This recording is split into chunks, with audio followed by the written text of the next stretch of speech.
দুর্গাপূজা হিন্দু ধর্মাবলম্বীদের জন্য একটি সবচেয়ে বড় অনুষ্ঠান। তো এই অনুষ্ঠানটি সুন্দরভাবে, সুষ্ঠুভাবে এবং সফলভাবে আয়োজন করার জন্য আমরা প্রশাসনের তরফ থেকে, আইনশৃঙ্খলা রক্ষাকারী বাহিনীর থেকে একটা প্রচেষ্টা ছিল। তো আমরা আশা করি যে এবারের উৎসবটি কালকে বিজয়া দশমীর মাধ্যমে সমাপ্তি হবে। তো এই পর্যন্ত যেভাবে চলেছে তা আমরা সন্তুষ্ট। মোটামুটি সারা দেশেই 33,000-এর উপরে পূজা মণ্ডপ ছিল।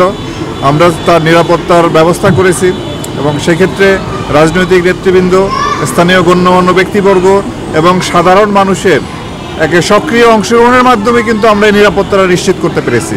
এটি কেবলমাত্র আইনশৃঙ্খলা রক্ষাকারী বাহিনীর কাজ না, এবং আপনারা যারা সুধী সমাজের লোকজন, রাজনৈতিক নেতৃবৃন্দ এই সময় আমাদের পাশে দাঁড়িয়েছেন এবং পূজা মণ্ডপের আইনশৃঙ্খলা রক্ষায় গুরুত্বপূর্ণ ভূমিকা পালন করেছেন, আপনাদের প্রতি জানাই অশেষ ধন্যবাদ এবং কৃতজ্ঞতা। আমাদের এই উৎসবটি অল্প কিছু বিচ্ছিন্ন ঘটনা ছাড়া মোটামুটি ভালোভাবেই হয়েছে। এই পর্যন্ত প্রায় 35,000 মণ্ডপের মধ্যে 49টি মণ্ডপে কিছু নাশকতাকারী, কিছু কাপুরুষ, কিছু অসুস্থ মন মানসিকতার যে কিছু লোক, তারা বিচ্ছিন্ন ঘটনা ঘটার চেষ্টা করেছে। তা আমরা প্রতিটি ক্ষেত্রেই কঠোর আইনগত ব্যবস্থা নিয়েছি এবং এই পর্যন্ত 19 জনের বেশি এই নাশকতাকারীকে আমরা গ্রেপ্তার করতে সক্ষম হয়েছি। আমরা আশা করব যে আমাদের এই সম্প্রীতির বাংলাদেশ, এই বাংলাদেশটি কিন্তু সকল ধর্মের লোকের বাংলাদেশ, সকল গোত্রের বাংলাদেশ। এটি কোনো নির্দিষ্ট কোনো ধর্মের লোকের জন্য নয়। আমাদের এই 18 কোটি মানুষ সবার দেশ এটা আমাদের। এই দেশে যিনি যে ধর্মেরই হন না কেন, যে বর্ণেরই হন, যে গোত্রেরই হন না কেন, আমরা সবাই সমান অধিকার নিয়ে আমাদের যে অনুষ্ঠানগুলি আছে যার যার ধর্মের, সেই অনুষ্ঠানগুলি আমরা পালন করব, একে অপরের সহায়তা করব। এখানে বাধা দেওয়ার কোনো প্রশ্ন আসে না, বিঘ্ন ঘটানোর কোনো প্রশ্ন আসে না। যারা বাধা দেয়, বিঘ্ন ঘটায়, তারা আইন ভঙ্গ করে, আমরা এবং তাদের বিরুদ্ধে আইনগত ব্যবস্থা নেব।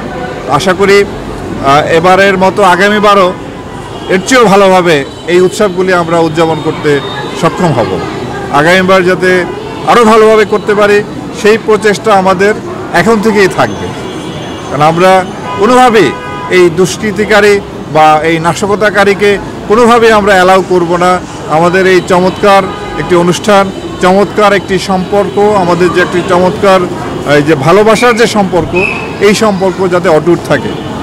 তবে সবচেয়ে ভালো হতো এই ধরনের অনুষ্ঠানগুলি, এই পূজা, মুসলমানদের ঈদের জামাত, খ্রিস্টানদের বড়দিন, এই অনুষ্ঠানগুলি যদি আমরা আইনশৃঙ্খলা রক্ষাকারী বাহিনীর বেষ্টনীর মধ্যে না থেকে যদি স্বতঃস্ফূর্তভাবে আইনশৃঙ্খলা রক্ষাকারী বাহিনীর উপস্থিতি ছাড়া যেদিন আমরা করতে পারবো, আমাদের আনন্দ সেদিনই হবে প্রকৃত আনন্দ। বাট এখন আমাদের এইভাবেই করতে হচ্ছে।